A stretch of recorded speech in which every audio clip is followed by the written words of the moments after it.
The stage lights were blinding, but that's how I liked it. The energy of the crowd, the pulsing bass beneath her boots, and the scratch of her voice sliding into each lyric. It was electric. Every show was an escape, every note a barrier between her and the ache of real life. Tonight, she was playing a sold-out arena in her hometown. A full-circle moment, her manager had called it. But her wasn't feeling sentimental. She hadn't stepped foot in this city in years. Too many ghosts, too many memories buried in locker rooms and playgrounds. She adjusted the strap of her guitar and belted out the final chorus, the crowd chanting with her. As the last note rang out and the lights dimmed, Ar bowed her head, letting the roar of applause wash over her. Backstage, her band dispersed for drinks and downtime, but Ar peeled off alone, heading for her dressing room. Her phone buzzed with messages and social media alerts, but she ignored them all until she saw a name she hadn't seen in over a decade. Well, not a name, just an initial. J. The message was simple. Saw your show tonight. You were incredible. I don't expect you to remember me, but I'd love to catch up if you're open to it. J. Her heart stopped. J. Third grade. Rainy days in the schoolyard. Sharing a crustless PB&J behind the bleachers. The kid who'd walked her home when her bike chain snapped. The one who gave her a crooked friendship bracelet made of red and black thread and told her that if she ever became famous, he'd still know her better than anyone else. They'd lost touch after middle school. Her family moved. His did too, she thought. Life happened. But Jay had stayed in a corner of her mind, a warm ember she hadn't dared to fan into flame. Until now. She hesitated only a second before typing back. Of course I remember you. Let's meet. You free tonight? They met at a quiet rooftop bar away from the chaos of downtown. The city hummed below, and the stars above were faint. But there, Ar arrived first, nerves coiling in her stomach. She wore a hoodie over her stage outfit, trying to disappear, but her presence always had a kind of glow. When Jay stepped onto the rooftop, she recognized him instantly. The years had changed him, broader shoulders, a defined jaw, but his eyes were the same. Soft and bright. Kind. Hey, he said, his voice low, almost shy. Hey yourself, she replied, smiling. Took you long enough. He laughed, and it hit her like a song she hadn't heard in years. Familiar. Beautiful. They hugged, awkwardly at first, then tighter. The kind of hug that says, I've missed you for a long time, even if I didn't realize how much.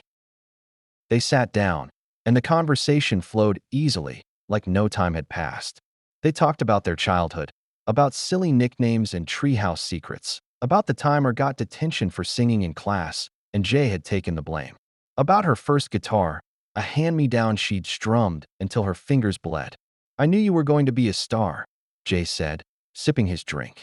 Even back then, you had this spark. She glanced down, suddenly bashful. You were the only one who believed in me back then. I still do.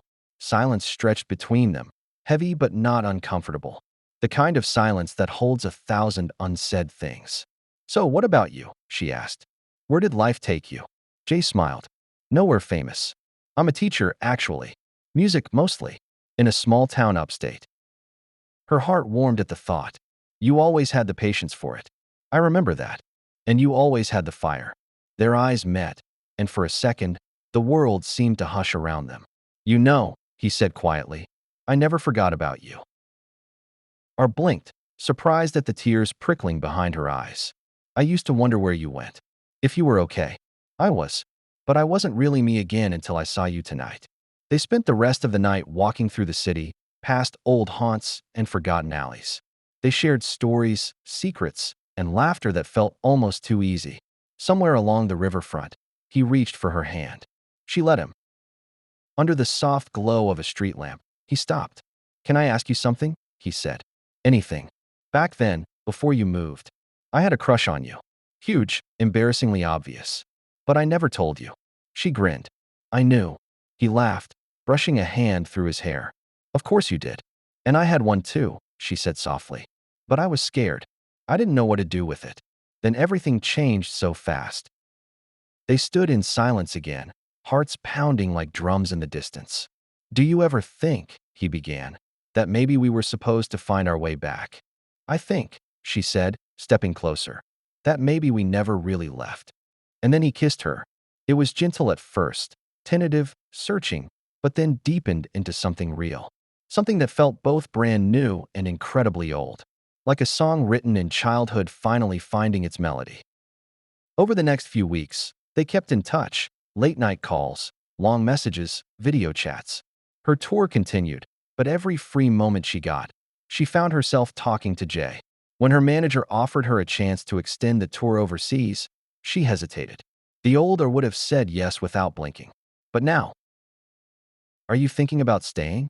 Jay asked one night over dinner when she surprised him at his apartment. I don't know. Maybe, she said, playing with the edge of her napkin. I've been chasing stages for so long. I don't even know what it feels like to stop. You don't have to stop, he said gently. Just pause. Long enough to breathe. To decide what you want. She looked at him, at the man who had known her before the fame, before the chaos. Who had seen her light when she still doubted it. What if I want you? She asked, voice barely above a whisper. Then I'm already yours. Months passed. The world kept turning, stages kept calling, but her no longer felt like she was running. She did a few more shows, released a new single, one about lost loves, playground promises, and finding your way back. It soared up the charts. Her fans called it her most emotional work yet. When the music video dropped, it featured no band, no pyrotechnics. Just a woman walking through the city, searching for something. At the end, she found it, not in a spotlight, but in a quiet, everyday place. A park bench, a shared glance, a kiss. People speculated who the man was. Some guessed a model, others an actor, but only her knew the truth. She never confirmed it. She didn't need to. Love, after all, doesn't always need to be shouted from a stage.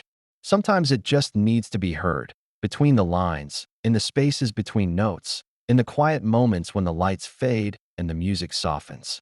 And in those moments, I had found the most beautiful song of all.